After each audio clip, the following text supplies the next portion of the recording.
کراچی کے نوجوان کی محبت میں تیونس سے آئی خاتون کی وطن واپسی کے معاملے میں پیش رفت۔ پولیس حکام کے مطابق مشکل کا شکار تیونس شہریت رکھنے والی 19 سالہ سندہ کی وطن واپسی کی ذمہ داری سفارت خانے نے لے لی۔ تیونس کے سفارت خانے کی ٹیم سندہ کو لے کر اسلام آباد روانہ ہو گئی۔ سندہ کے ایگزٹ پرمٹ اور ٹکٹ کا بندوبست بھی سفارت خانہ کرے گا۔ کراچی میں آج پھر بادلوں کے برسنے کا امکان۔ ہفتے کے روز شہر میں مجموعی طور پر 17.8 ملی میٹر بارش ریکارڈ۔ سب سے زیادہ بارش سرجانی ٹاؤن میں 58 ملی میٹر بارش ریکارڈ کی گئی۔ مونسون سیزن کے شروع ہوتے ہی سمندر بھی جوش دکھانے لگا۔ منوڑا، ہاکس بے اور سینڈ سپٹ پر پانی ہرٹس کو پار کر کے سڑک پر آ گیا۔ اور کراچی میں دماغ خور جرثومے نے ایک اور نوجوان کی جان لے لی۔ کراچی میں نگلیریا سے انتقال کر جانے والوں کی تعداد 4 ہو گئی۔ 17 سالہ نوجوان سید شاہ علی قادری نارتھ کراچی کا رہائشی تھا۔ مریض کا ٹیسٹ 27 تاریخ کو مثبت آیا، اگلے روز ہی انتقال کر گیا۔ وزیر اعظم کی پھر پی ٹی آئی کو مذاکرات کی پیشکش۔ شہباز شریف نے چیئرمین پی ٹی آئی کو بیٹھ کر بات کرنے کی پیشکش کر دی۔ وزیر اعظم نے بیرسٹر گوہر کو کہا کہ بیٹھ کر بات کرتے ہیں، مذاکرات ہی تمام چیزوں کا حل ہیں، پہلے بھی آپ کو کہا ہے کہ بیٹھ کر بات کر لیں۔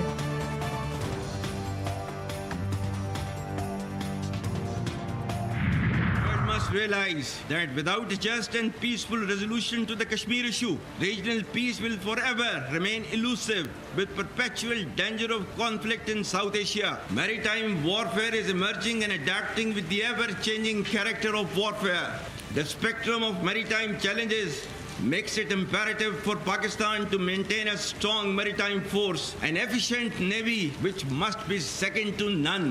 India tends to exploit its so-called strategic relevance, hubristic mindset, and military capacitation for adventurism aimed at political gains.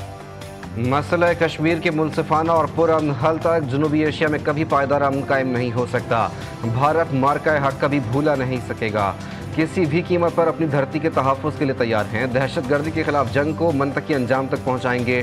Field marshal Syed Asim Munir کا دو ٹوک پیغام۔ پاسنگ آؤٹ پریڈ کی تقریب سے خطاب میں فیلڈ مارشل نے کہا، آج پاکستان خطے میں نیٹ ریجنل اسٹیبلائزر کے طور پر جانا جاتا ہے۔ بھارت اپنی فوجی طاقت، قوم پرستی اور جعلی اسٹریٹجک اہمیت سے سیاسی فوائد حاصل کرنا چاہتا ہے۔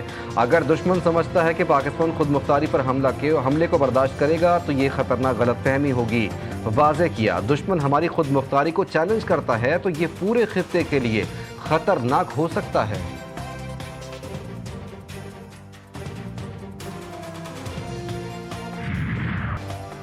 پاکستان نیول اکیڈمی میں 123ویں مڈشپ مین اور 31ویں short service commission course commissioning parade. Field marshal Syed Asim Munir کی بطور مہمان خصوصی شرکت۔ نیول چیف ایڈمرل نوید اشرف نے فیلڈ مارشل کا استقبال کیا، گارڈ آف آنر کا معائنہ کیا، چاق و چوبند دستے کی سلامی۔ کورس کی کمیشننگ ٹرم میں 127 مڈشپ مین شامل تھے۔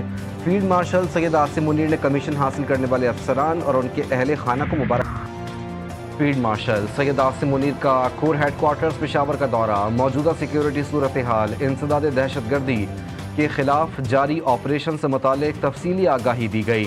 Field marshal Syed Asim Munir C M H Bannu بھی گئے، زخمیوں کی عیادت کی۔ سید عاصم منیر نے سیکیورٹی فورسز کی غیر متزلزل جرأت کو زبردست خراج تحسین پیش کیا۔ پاکستان نے معاشی استحکام کی دوڑ میں دنیا بھر کو پیچھے چھوڑ دیا۔ بلوم برگ انٹیلیجنس کے مطابق پاکستان میں ڈیفالٹ رسک میں 12 ماہ کے دوران 11 پوائنٹس کی نمایاں کمی ہوئی، جو اب 47% رہ گئی ہے۔ یہ کمی ابھرتی معیشتوں میں سب سے زیادہ ہے، جس سے عالمی سرمایہ کاروں کا اعتماد بحال ہو رہا ہے۔ حکومت کا بجلی کے بلوں سے پی ٹی وی فیس ختم کرنے کا فیصلہ۔ وزیر اعظم کی جانب سے اعلان آج متوقع۔ پی ٹی وی فیس 35 روپے ہر ماہ صارفین سے وصول کی جاتی ہے۔ 4 کروڑ 26 لاکھ سے زائد صارفین سے صرف پی ٹی وی فیس قیمت میں تقریباً 1.5 ارب روپے تک وصول کیے جاتے ہیں۔ پنجاب اسمبلی میں اپوزیشن کی ہنگامہ رائی پر سخت کارروائی۔ رولز کی خلاف ورزی پر 26 اپوزیشن ارکان 15 اجلاسوں کے لیے معطل وزیر اعلیٰ مریم نواز کی تقریب کے دوران احتجاج کے باعث ایوان میں نعرے بازی، دھکم پل اور دستاویزات پھاڑنے پر غیر پارلیمانی رویہ قرار۔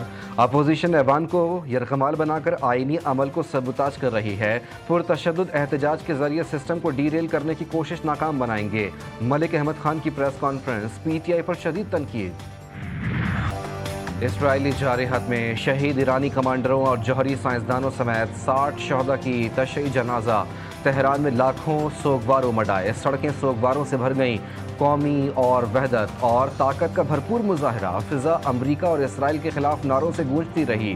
صدر، وزیر خارجہ، حکومتی اور عسکری شخصیات کی جنازے میں شرکت، شہداء کو خراج عقیدت پیش۔